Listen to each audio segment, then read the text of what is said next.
안녕하세요. 복지만 챙겨도 먹고 사는데 걱정 없는 세상을 만드는 부자 아빠 100억입니다. 매일 도움이 되는 핵심 정보만 전달해드리고 있는데요. 오늘은 기초연금 받기 위해서 주의해야 할 사항 4가지를 안내해드리겠습니다.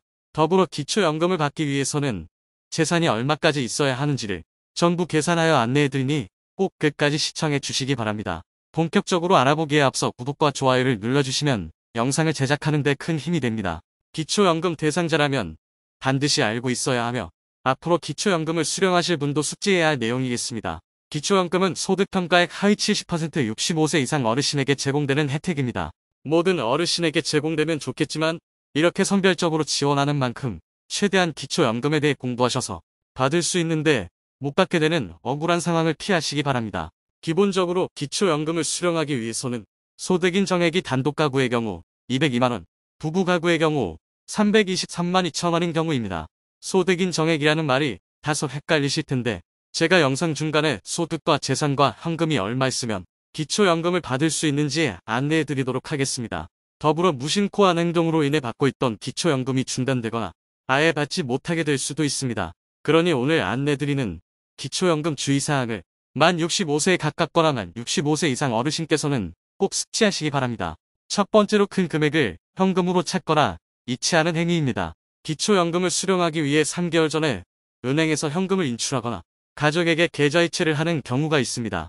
기초연금 소득인 정액 산정 방식이 금융재산은 최근 3개월 평균 잔액을 기준입니다. 그렇다면 3개월 이전에 가족에게 분산시켜두면 되지 않을까 생각하시고 이런 행동을 하십니다.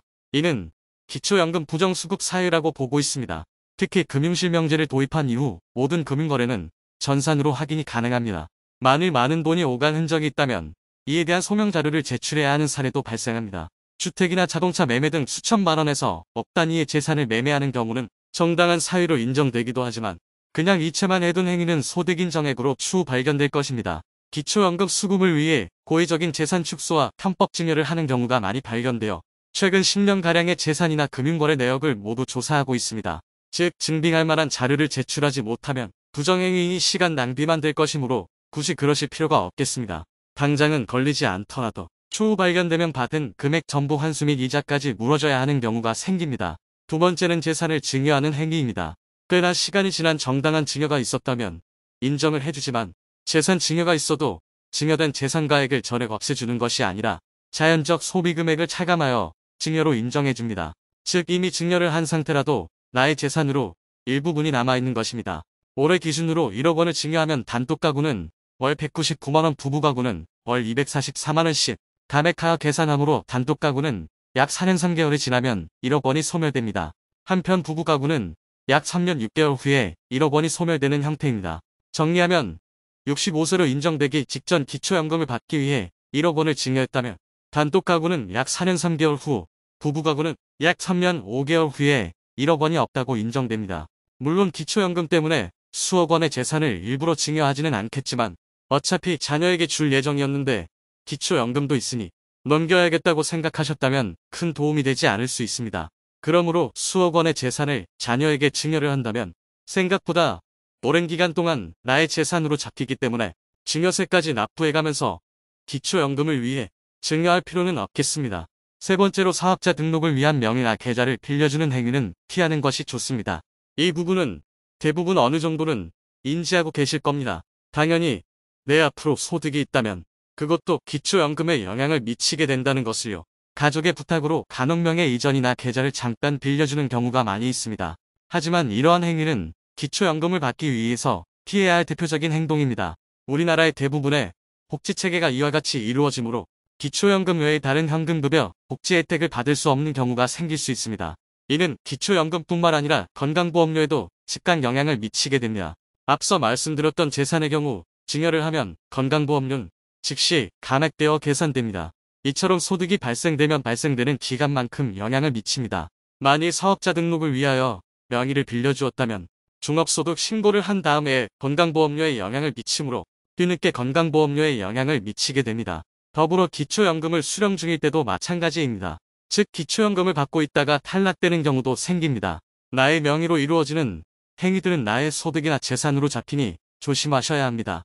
마지막으로 많은 분들이 탈락되거나 감액되는 사유 중 대표적인 사례는 자녀가 자동차를 구매할 때입니다.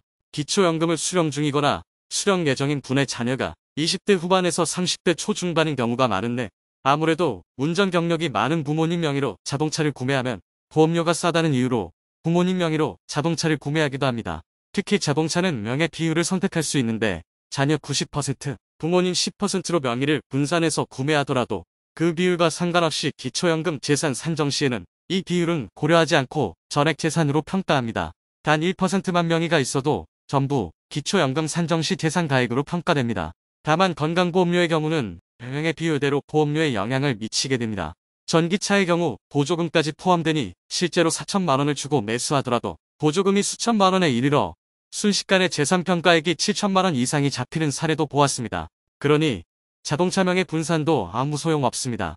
이렇게 주의사항을 4가지를 말씀드렸는데 아직 만 65세가 되지 않은 분들의 경우 기초연금을 내가 받을 수 있는 건가라고 궁금증이 생기신 분들이 많으실 겁니다. 그래서 기초연금을 최소한이라도 수령하기 위한 커트라인과 기초연금 전액을 수령하기 위한 커트라인을 안내드리면서 오늘 영상을 마칠까 합니다. 크게 현금과 재산, 근로소득에 의해서 기초연금 대상자가 결정됩니다. 그래서 현금이나 재산, 근로소득만 따로따로 계산한 금액을 말씀드리면 2023년 기초연금 대상이 되기 위해서는 단독 가구인 경우 현금만 있으면 6억 2,600만 원 이하, 재산만 있을 경우 7억 4,100만 원 이하, 근로소득만 있는 경우는 396만 원 이하면 기초연금 대상이 됩니다. 부부 가구인 경우는 현금은 9억 8,960만 원, 재산은 11억 원, 근로소득은 677만 143원 이하면 기초연금 대상이 되겠습니다.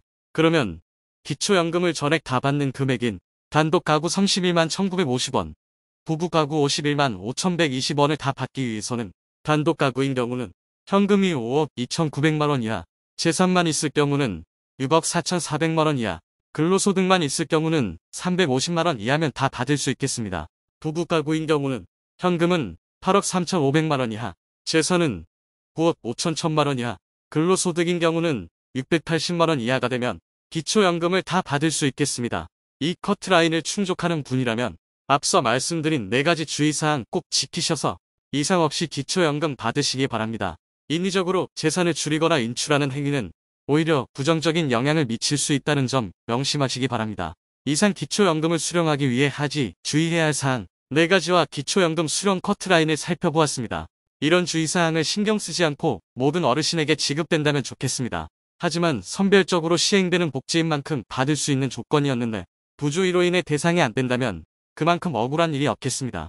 그러니 안내해드렸던 점들도 참고하셔서 많은 복지 혜택 받으시기 바랍니다. 다음 영상에서는 생활에 필요한 더 다양한 복지 할인 및 정보를 소개해드리겠습니다. 끝까지 시청해주셔서 감사합니다. 오늘 영상이 마음에 드셨다면 좋아요 부탁드립니다. 구독, 알람 설정을 해주시면 도움되는 정보를 매일 접하실 수 있습니다. 내일 또 뵙겠습니다. 감사합니다.